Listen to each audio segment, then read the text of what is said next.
जीवन को सरलता से कैसे जिया जाए। कुछ लोग कहते हैं कि जीवन एक संघर्ष है और जब तक सांस चलती रहेगी संघर्ष जारी रहेगा। अगर समय का ठीक ढंग से हम उपयोग करते हैं तो हम जीवन का मूल्य समझ सकते हैं। एक एक लम्हा हमारा इतना कीमती है कि लौटकर दोबारा नहीं आएगा। कर्मठ बने, कर्मशील बने, आप नियमित हों, अनुशासित हों, तो जाकर के आप अपने जीवन को कीमती बना सकेंगे।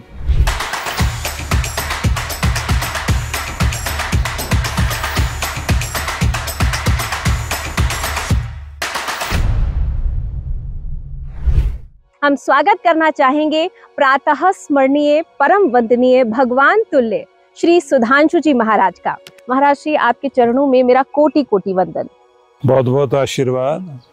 आनंदित रहें, प्रसन्न रहें। महाराज श्री, सबसे पहले तो ये जानना जरूरी है कि जीवन को सरलता से कैसे जिया जाए। सभी दर्शकों का बहुत बहुत अभिनंदन है और बहुत बहुत शुभकामनाएं। बहुत आनंद का विषय है कि जैसे आज ये अवसर हम सबको प्राप्त हुआ कि हम लोग यहाँ इस साधना धाम आश्रम में अपने समस्त साधकों के साथ साधना करने के लिए उपस्थित हैं और देश विदेश से हर वर्ष यहाँ साधना करने के लिए, भक्ति करने के लिए, ध्यान करने के लिए लोग आते हैं।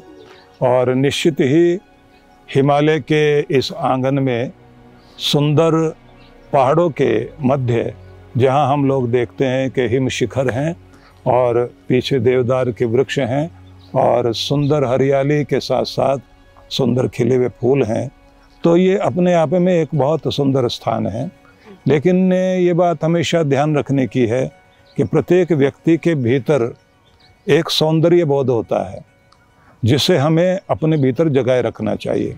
हम लोग अधिकांश रूप से तनाव में, दबाव में, अशांति में और अपने डरों में और अपने जीवन के अनेक अनेक प्रकार के उतार चढ़ाव के बीच जो दबाव में रहते हैं उसके कारण जीना भूल जाते हैं। हम अपने भीतर के सौंदर्य से दूर हट जाते हैं, सत्यम शिवम सुंदरम की उपासना नहीं कर पाते।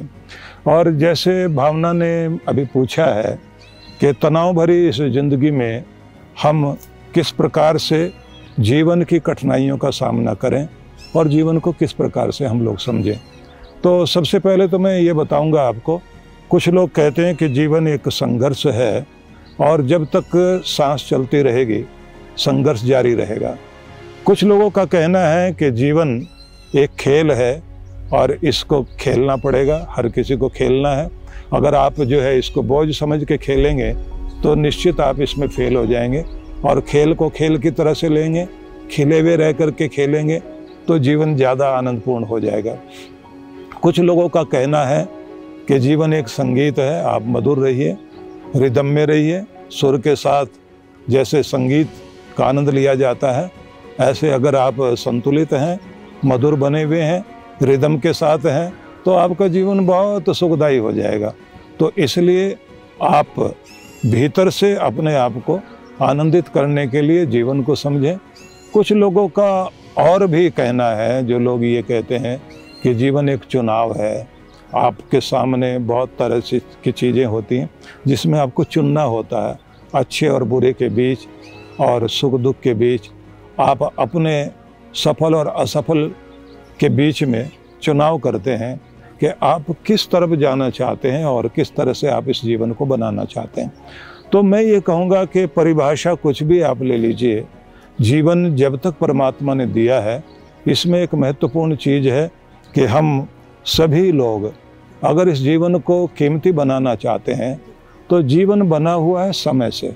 अगर समय का ठीक ढंग से हम उपयोग करते हैं तो हम जीवन का मूल्य समझ सकते हैं। और जो लोग अपने जीवन को प्यार करते हैं तो ये बात हमें ध्यान रखनी चाहिए कि जीवन को प्यार करने वाले लोग अपने समय को बहुत प्यार करते हैं, इसलिए समय को बेकार नहीं जाने देते। एक एक लम्हा हमारा इतना कीमती है कि लौटकर दोबारा नहीं आएगा।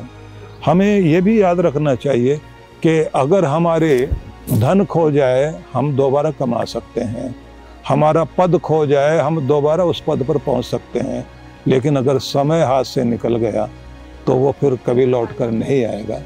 हाँ, इसलिए समय का उपयोग करते हुए जीवन को समझना भी होगा, इसे कीमती बनाना भी होगा। और इसके लिए बहुत सारी चीज़ें हैं कि आप कर्मठ बने, कर्मशील बने, आप नियमित हों, अनुशासित हों, तो जाकर के आप अपने जीवन को कीमती बना सकेंगे।